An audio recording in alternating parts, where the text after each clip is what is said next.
5 oceanic birds that were separated from their flock and stranded on the south shore of Long Island during Monday's wind and rain are now under the care of the Wildlife Rescue Center of the Hamptons at Hampton Bays. The birds, which look like little penguins, are called Dovekies. They're fattening up on goldfish and preening their feathers so that when their health is restored, they can be released and rejoin their flock in the Gulf Stream. Now the main problem with these guys is their waterproofing. As with any seabird, that's the main concern.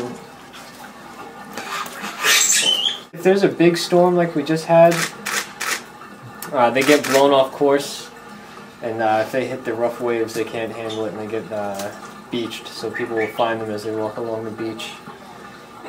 Tired, worn out, possibly a little bit thin, dehydrated. So we have to recondition them, make sure they're waterproof, and then release them. We usually get a few a year. This year I think we've gotten 10, which is probably the most we've ever gotten. Do you have to pick them up or do people bring them to you? Typically people will bring them to us. If not, we have a network of rescue volunteers we can call all throughout the East End, so if they're available they can run out and pick them up. And how long do you expect to keep them here? Hopefully not much longer.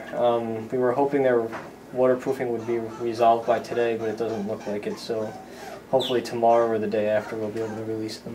Yesterday we started receiving phone calls all over Suffolk County about these little penguin-like birds coming in, and we realized it probably had something to do with the storm. We had such terrible wind and rain, and the calls started coming in, people started bringing them in. We never had such an intake of these little birds, and they were thin and a little disoriented, cold, hypothermic, and we're just hoping to get them back out into the wild, warm them up and rehydrate them, get some electrolytes in them and some iron and vitamins and get them back out as quick as we can. They don't do well in captivity.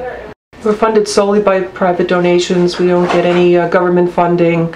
Private donations, fundraisers, mailings, and we have volunteers that come in and help. It's just it's a great thing.